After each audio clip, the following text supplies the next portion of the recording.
കാത്തുരക്ഷിച്ചുകൊണ്ട് ഇനിയും ഒരംഗത്തിനല്ല പല അംഗങ്ങൾക്കും ബാല്യം ബാക്കിയുണ്ട് എന്ന് കാണിച്ചുകൊണ്ട് ഇപ്പോഴും സമരരംഗത്ത് നിൽക്കുന്ന പ്രസ്ഥാനമാണ് SBT റിട്ടയറീസ് അസോസിയേഷൻ എന്ന് ഞാൻ മനസ്സിലാക്കുന്നുണ്ട്.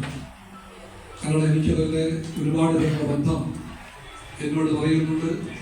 അവരാരും നിശ്ചിതമായ പ്രായം കവിഞ്ഞതുകൊണ്ട് സമരവീരത്തിന് അവധി കൊടുത്തുകൊണ്ട് മാറിപ്പോകുന്നവരെല്ലാവരും പ്രായം നിയന്ത്രിക്കുന്നത് തല നനച്ചു കറുത്തു നോക്കിയിട്ടല്ല. പ്രായത്തിൻ്റെ വിഷയം മനോഭാവത്തിൻ്റെതാണ്, ഹൃദയത്തിൻ്റെതാണ്, തലച്ചോറിൻ്റെതാണ്, ബുദ്ധിയുടേതാണ്, സമർത്ഥതയുടേതുമാണ്. അതെല്ലാമായി ബന്ധപ്പെട്ട് പറയുമ്പോൾ നിങ്ങൾക്കാർക്കും ഒരു അംഗത്തിന് ബാല്യമില്ല എന്ന് ഞാൻ ധരിക്കുന്നില്ല. നിങ്ങൾക്ക് എല്ലാവർക്കും ആ ബാല്യം ബാക്കിയുണ്ട്. നിങ്ങളെല്ലാം ആരംഭിച്ച പോരാട്ടങ്ങൾക്ക് എന്ന് അർത്ഥം കൂടുകയാണ്.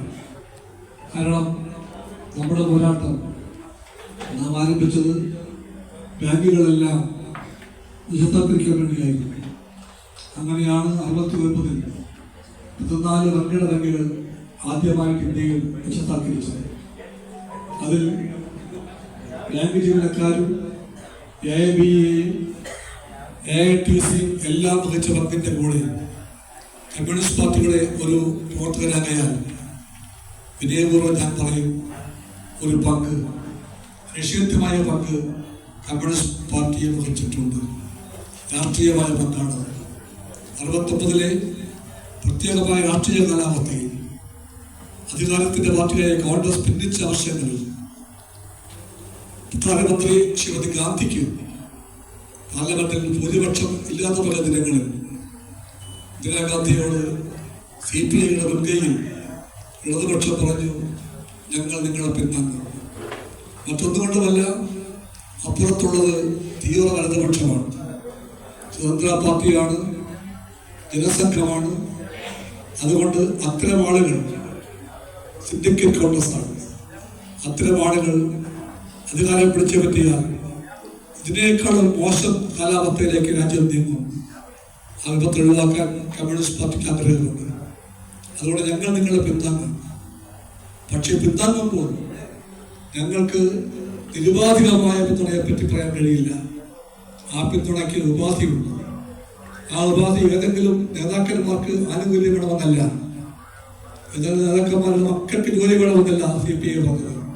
CPI പറഞ്ഞത് ബാങ്കുകളുടെ നിശബ്ദവൽക്കരണത്തിന്റെ മുദ്രാവാക്യം ഏറെക്കാലമായി ബാങ്ക് ജീവനക്കാരും തൊഴിലാളികൾക്ക് ഉന്നയിക്കുന്നുണ്ട്. ആ മുദ്രാവാക്യം നടപ്പിലാക്കപ്പെടണം. അതുപോലെ പ്രീപെയ്ഡ് നിർത്തലാക്കണം. രാജാക്കന്മാർ പണ്ട് രാജ്യം ഭരിച്ചവരാണ്. രാജവാഴ്ച പോയി, ഞാൻ സ്വതന്ത്രമായി. എന്നിട്ട് അവർക്ക് രാജവാഴ്ചയുടെ ഓർമ്മ കണക്കെ കോടാനുകോടി രൂപ സർക്കാർ കൊടുക്കുന്നു പ്രീപെയ്ഡ് എന്ന പേരിൽ. അത് അനാവശ്യമായ ജനാധിപത്യ വിരുദ്ധതയാണ്. അത് അവസാനിപ്പിക്കാൻ പാർട്ടി പറഞ്ഞു. ഈ 2 വ്യവസ്ഥകളും നിങ്ങൾ സ്വീകരിച്ചാൽ ഞങ്ങൾ നിങ്ങളെ പിന്താങ്ങും. ഇതാണ് CPI പറഞ്ഞത്. ആ മുൻകൈയിൽ ഇടതുപക്ഷമാകെ എന്നാൽ ഗവൺമെന്റിനെ പിന്താങ്ങി.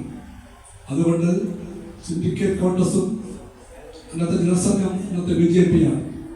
ആ ജനസംഘവും സ്വതന്ത്ര പാർട്ടിയും ആ പാർട്ടി ഇന്നില്ല. അതിൻ്റെ ആശയങ്ങളെല്ലാം ഇന്ന് BJPക്കകത്തുണ്ട്. അവരെല്ലാവരും കൂടെ ചേർന്ന് ഏറ്റവും തീവ്രമായ വലതുപക്ഷ പിന്തിരിപ്പൻ ആക്രമണത്തിൽ നിന്ന് ഇന്ദിരാഗാന്ധി ഗവൺമെന്റ് രക്ഷപ്പെട്ടു. പകരമായിട്ട് CPI രാഷ്ട്രീയവൽക്കരിച്ച ആ വില കിട്ടിയപ്പോഴാണ് 1969-ൽ ഈ പറയുന്ന ബാങ്ക് നാഷണലൈസേഷൻ യാഥാർത്ഥ്യമായി മാറിയത്. CPIക്ക് തീർച്ചയായിട്ടും അതുകൊണ്ട് അഭിമാനത്തിന് അവകാശമുണ്ട്. ആ കഥകളെല്ലാം ഞാൻ നീട്ടിപ്പറഞ്ഞു പോകുന്നില്ല. പിന്നീട് വീണ്ടും ഉണ്ടായ നിശ്ചലങ്ങളാണ്. 6 ബാങ്കുകൾ വീണ്ടും നിശ്ചലീകരിക്കപ്പെട്ടു. അതെല്ലാം നമുക്ക് ഓർത്തു വയ്ക്കാം. കാരണം ഇന്നത്തെ സൂചി പറയുന്നത് തിരിച്ചു പോകാനാണ്.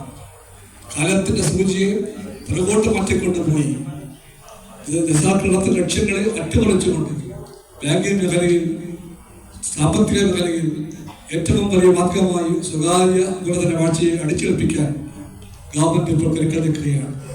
ആ ചുറ്റുപാടിലാണ് നാം സമ്മതിക്കുന്നത്. തിരിച്ചു പോകാൻ അനുവദിക്കാൻ പാടില്ല. നമുക്ക് തോന്നും ബാങ്കുകളുടെ ഇന്നത്തെ ഗതി മാറ്റി തിരിച്ചു പോകാൻ സമ്മതിച്ചാൽ, അല്ലെങ്കിൽ സർക്കാർ നയങ്ങൾക്ക് ഇപ്പോൾ താൽക്കാലികമായിട്ട് ഒരു സമ്മതം കൂടി കൊടുത്താൽ നഷ്ടമെന്നാണ്. നമ്മുടെ പെൻഷൻ, നമ്മുടെ കാര്യങ്ങൾ എല്ലാം ഭദ്രമാണല്ലോ എന്ന് ആ ധാരണ വേണ്ട. ഈ രാഷ്ട്രീയത്തിന്റെ ഗതിയെപ്പറ്റി നാം അറിഞ്ഞിരിക്കണം.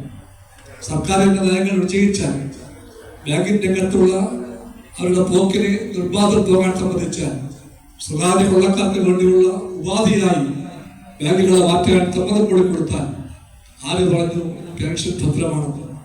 ഭദ്രമല്ല. പെൻഷൻ അടക്കമുള്ള എല്ലാ ആനുകൂല്യങ്ങൾക്ക് പേരും അപ്പോൾ വാഴ്വന്ന് വീഴും. ആക്രമണത്തിന്റെ വാഴ്വന്ന് വീഴുമ്പോൾ ആദ്യം തൊഴിലാളികൾ, പിന്നെ റിട്ടയറീസ്, അതായിരിക്കും ലക്ഷ്യമെന്ന് നാം പറഞ്ഞു പോകാൻ പാടില്ല. അതുകൊണ്ട് പോരാട്ട വേദിയം നഷ്ടപ്പെട്ടു പോകാൻ പാടില്ല.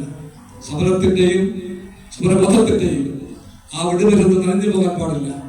അത് നനഞ്ഞു പോകാതെ നാം സൂക്ഷിച്ചിരിക്കണമെന്ന് മാത്രമേ എനിക്ക് പറയാനുള്ളൂ. ഒരുപാട് കാര്യങ്ങൾ പറയാൻ നിൽക്കാതെ ഞാൻ സമയസമ്മർദ്ദം കൊണ്ട് എന്റെ വാക്കുകൾ ചുരുക്കുന്നു. നിങ്ങൾക്ക് എല്ലാവർക്കും ഞാൻ എല്ലാ വിജയങ്ങളും നേരുന്നു. നമ്മുടെ സംഘടനയോട് ഇത് തന്നെ വിളിക്കുന്നു. കാരണം ഞാൻ നമ്മുടെ PT എംപ്ലോയീസ് യൂണിയനെയും AIBA മിക്കവാറും എല്ലാ അഫിലിയേറ്റ്സിനെയും കേരളത്തിനകത്തും പുറത്തും എനിക്ക് നമ്മുടെ വിളിക്കാൻ അവകാശമുണ്ട്. അതുകൊണ്ട് ഞാൻ വിളിക്കുകയാണ്. നമ്മുടെ സംഘടനയുടെ ഈ വാർഷികത്തിന് ഞാനൊരു ഉത്തരവെന്റെ സ്നേഹമായപ്പോൾ കൂടി വിജയം നേരുന്നു. എന്റെ വാക്കുകൾ ചുരുക്കുന്നു. നമസ്കാരം.